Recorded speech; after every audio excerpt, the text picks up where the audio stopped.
Mes chers élèves, aujourd'hui je ne suis pas seulement votre enseignant, je suis aussi en quelque sorte un juge.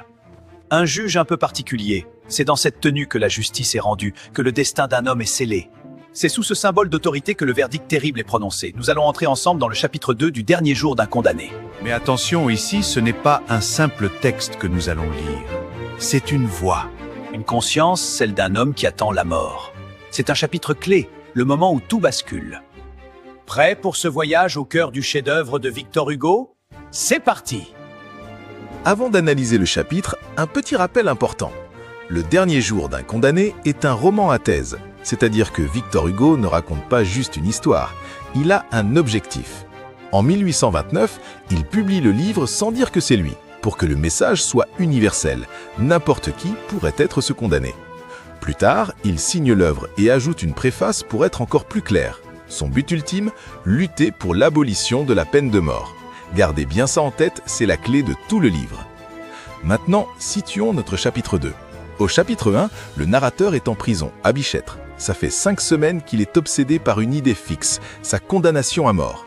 Et là, au chapitre 2, il fait un retour en arrière. Il nous raconte son procès, qui a eu lieu seulement 3 jours avant. Ce chapitre, c'est le pont entre l'homme qu'il était avant et le cadavre vivant qu'il est devenu. C'est le début du cauchemar. Alors, comment Hugo raconte-t-il ce moment terrible ? Il mélange plusieurs types de textes. C'est un texte narratif, il raconte les événements, l'attente, le verdict. C'est aussi descriptif, il nous peint le décor, la salle, le public et même une petite fleur jaune. Et surtout, c'est argumentatif. De manière implicite, sans le dire directement, il critique une justice trop rapide et cruelle. Le but de tout ça ? Provoquer le pathétique. C'est un mot important pour le régional. Le pathétique, c'est quand l'auteur utilise l'émotion, la souffrance du personnage pour convaincre le lecteur. Et on arrive au cœur du chapitre, le point de bascule. C'est l'instant précis où la parole d'un juge, quelques mots à peine, transforme un homme vivant en fantôme.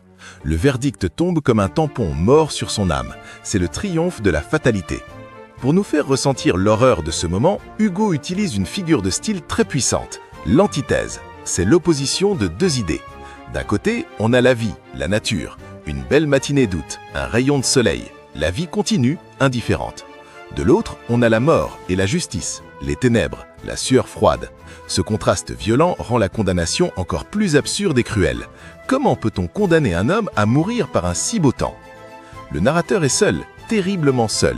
Autour de lui, c'est comme une pièce de théâtre où tout le monde joue le rôle de l'indifférence. Les jurés, ils bâillent, ils ont envie de dormir, pour eux c'est une routine ennuyeuse. Son avocat, il est censé le défendre mais il mange tranquillement. C'est l'abandon total. Et le public, ils sont venus voir un spectacle. Ils sont curieux, presque sadiques. Cette scène dénonce une société déshumanisée qui regarde la souffrance comme un divertissement. Hugo choisit ses mots avec une précision chirurgicale.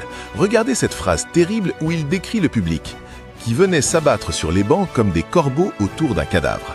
Analysons ça. Le verbe « s'abattre » est violent. Il montre la voracité du public. La comparaison, comme des corbeaux, transforme les gens en animaux, des charognards qui se nourrissent de la mort. Et le mot de cadavre, c'est une anticipation. Avant même que le juge ait parlé, le narrateur se sent déjà mort aux yeux du monde.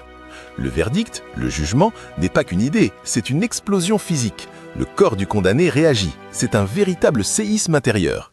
D'abord, un bref instant de distraction. Il regarde une petite fleur. C'est le calme avant la tempête. Puis le choc brutal, une sueur froide sortie de tous mes membres. Et enfin, l'assourdissement. Il n'entend plus, il se sent paralysé. Hugo utilise des hyperboles, des exagérations, comme une révolution terrible, pour nous montrer que la peine de mort tue mentalement et physiquement bien avant l'échafaud. Une fois le verdict prononcé, une barrière invisible se dresse.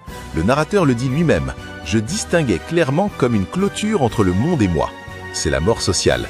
Il est physiquement là, mais il ne fait plus partie du monde des vivants. Et du coup, les autres lui paraissent irréels, comme des fantômes. Le monde bascule dans le fantastique, car c'est lui qui n'est plus réel.